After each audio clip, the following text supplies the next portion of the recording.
30 years ago tomorrow, Australian markets plummeted 25%. It followed an unprecedented 23% plunge on Wall Street overnight.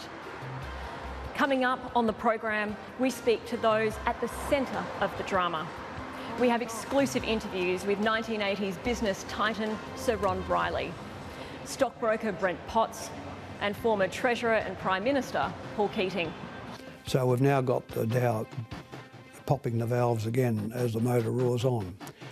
This is always going to be a worry. Gearing levels of households today is at an all-time high, and that in itself is probably the one worrying factor. There will be an adjustment, and let's hope that it's not as painful as 87.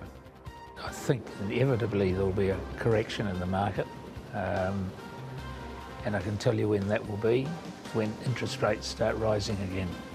We take a look at the similarities between what led up to the crash and now, and we take a look at whether we're heading for another one.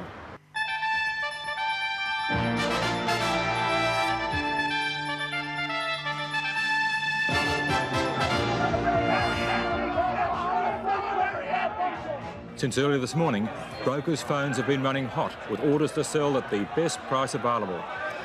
I can't get you out of these stocks because there's no buyers. But when trading opened on Australian exchanges this morning, there were no buyers on the board. The result was the greatest single fall Australian stock markets have ever seen. Maxi Capital, sell at 5! Sell at 5! Two things dominate stock market trading: greed and fear. And up until last week, greed was on top. Suddenly, fear has taken over.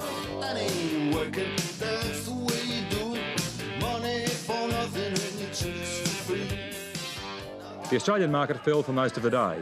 It finally closed 510 points down. That represents a fall of 25%, or $65 billion.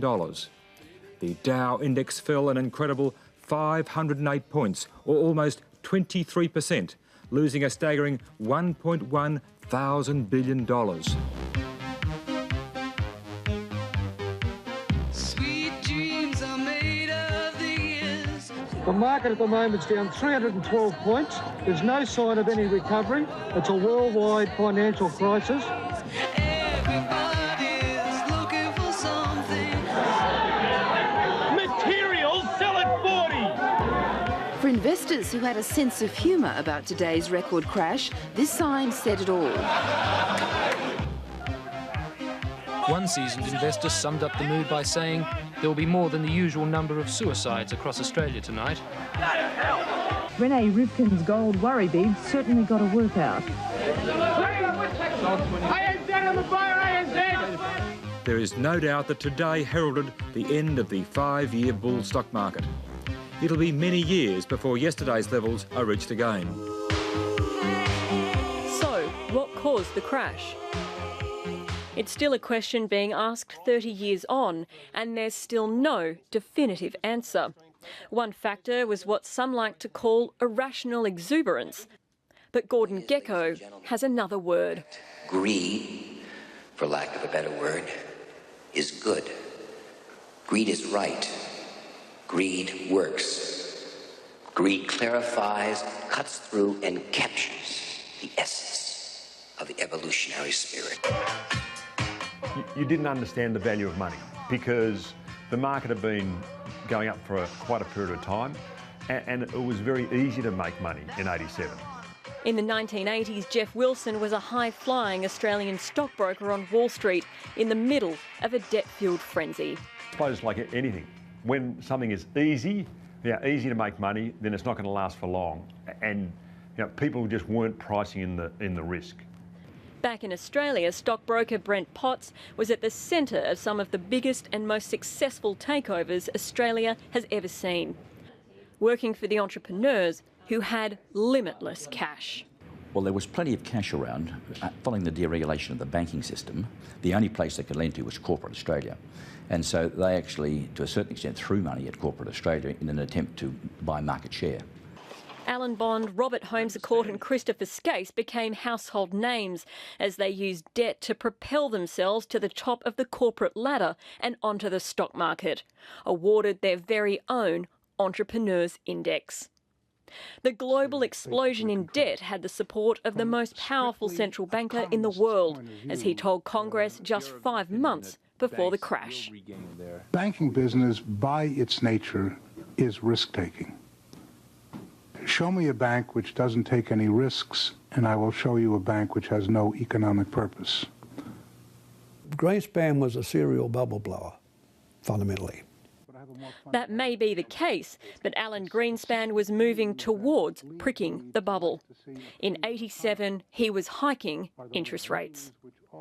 Then, concerned by the wild corporate activity, US Congress moved to scrap tax incentives on debt. The old guard, it took them years and years, and new people on Wall Street, they want to do it in 2 days. The market shuddered and then shuttered. And what happened, everyone sort of ran for the door at the same time. And unfortunately, that was after a month of a lot of volatility in the market. And then it was the weekend, before Black Monday, that people obviously just decided, look, I've got to reduce my risk and I need to sell. But why was the selling so extreme? Some believe it was financial engineering that turbocharged the problem. In 1987, they had portfolio insurance, which meant an institution could insure against loss. So when the market started to fall and some of that insurance got called in, those insurance companies had no choice but to sell shares. There were no buyers, there's no liquidity, so they just kept pushing the share prices down and down and down till they found liquidity. Well, basically there's no buyers in the market. You can just look up there, BHP 850 offer, there's just no buyers anywhere. One thing you sort of learn in 1987 is that equity is forever. And if you can't assume that there's someone you can sell your shares to. The crash put Australia on course for the recession that we had to have. Then Treasurer Paul Keating lays blame at the feet of the Reserve Bank. Firstly, he says, it didn't exercise its newfound powers and keep the banks in line. The Reserve Bank was sort of the patron saint of banks. They didn't realise in the open world you had to kick their backsides. Although Mr Keating does acknowledge one of his signature economic policies contributed. With the deregulation, which I had opened up from 1984, were then 3 years the banks were trying to burn off the foreign banks. They're lending indiscriminately. We had wages growth starting to put pressure on the accord, and so I wanted the interest rates to be shifting up from about the third quarter or second quarter of 1987. The bank just completely stopped when the crisis came, and I didn't succeed in having the bank lift interest rates until the third quarter of '88. The recently independent RBA didn't have the ticker to raise rates as markets were tanking. The problem was because the bank had waited so long, we then had to push the rates much higher. And that brought on the recession of 1990. Now, because the rest of the world went into recession in 1990, whether we would have avoided the recession in 1990 is a moot point. The answer was we probably would have.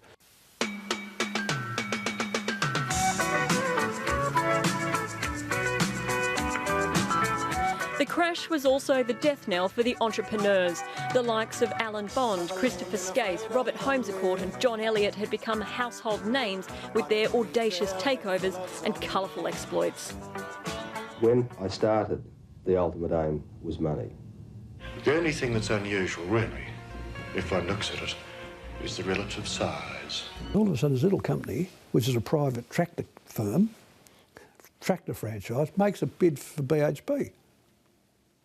And Holmes-a-Court had 10 billion lines of credit available in 1987. Like, just imagine what that is today. I mean, I can't imagine. It's like probably 60 or 70 billion, maybe 100 billion. It's inconceivable.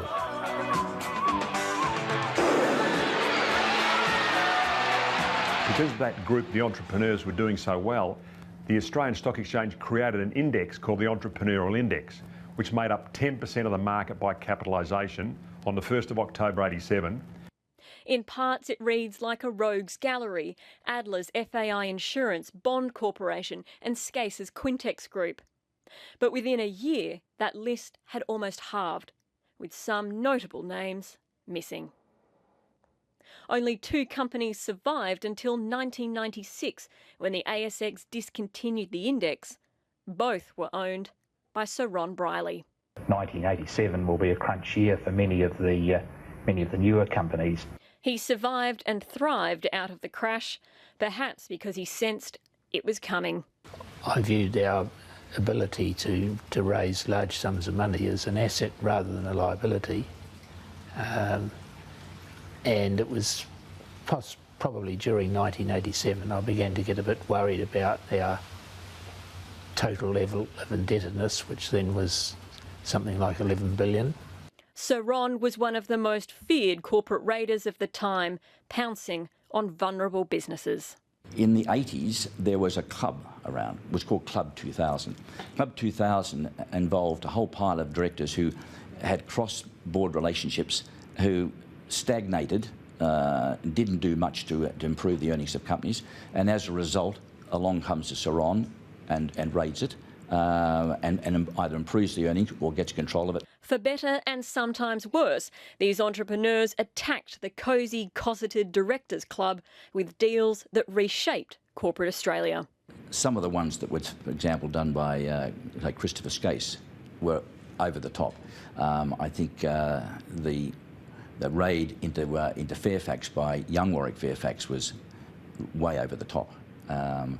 The ones that were considered, where there was a considered approach by, say, Ron Briley, even John Spalvin's. Now, Spalvin's made some excellent takeovers, and you have to remember that at one stage it controlled 15% of National Bank, 10% of ANZ, 8% of Westpac, and 5% of BHP. Well, most companies were over-borrowed. We were over-borrowed, but not as much as some others. But when the crunch came, I mean, their liabilities exceeded assets. Yeah, nearly all the entrepreneurs had gone under. Then Treasurer says they won't be missed. Just left skid marks on the pathway of progress. Within days, thanks to a joint response from the US Federal Reserve, Wall Street had started to recover. Within 2 years, it had fully reversed the decline. Because of the recession, though, Australia took 7 years. So what are the similarities now to then? Well, just before the crash of 87, the Dow Jones was up 40% from the start of the year. In the year since Trump's election, it's up 26%. And the price people are paying for stocks is significantly higher.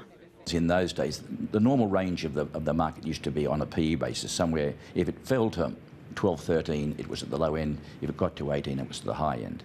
The market now in America is running at 23.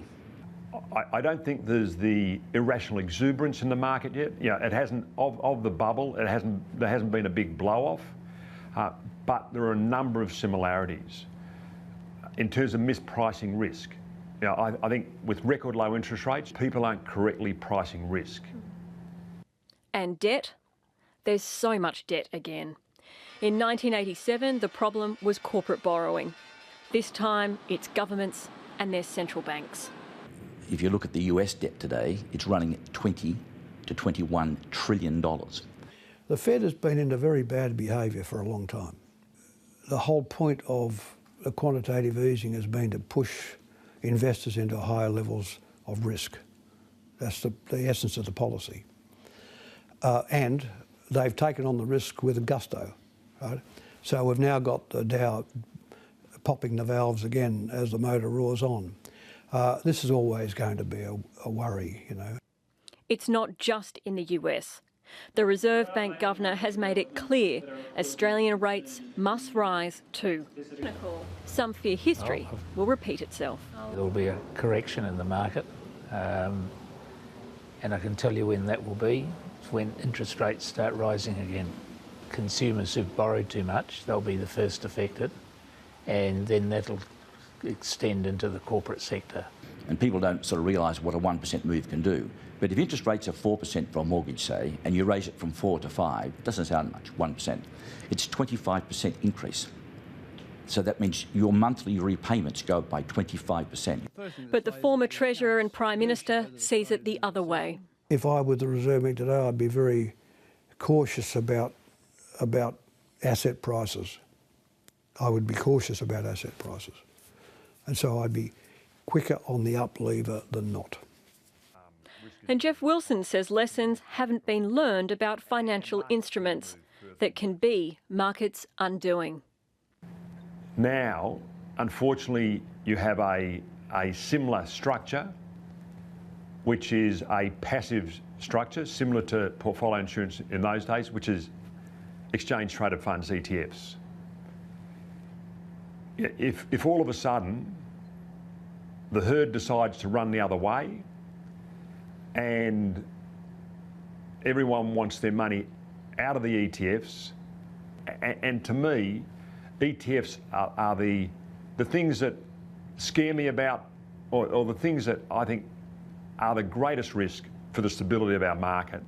I've been surprised by how sanguine the markets are in the face of what is obviously a turning point for the Federal Reserve in America, and also the fact that American economic activity is now such that it really doesn't substantiate the policy rate which has been applied to it.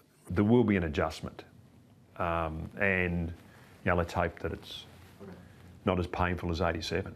Certainly with very cheap money, when interest rates start going up, the crunch will come. Australian markets showed little sense of occasion today, barely moving, and that's despite another rampaging performance on Wall Street overnight, where the Dow hit yet another record high. How long can it all go on for? Major US bank Citi has warned that central banks are oblivious to the impact that they'll have on markets when they start raising rates.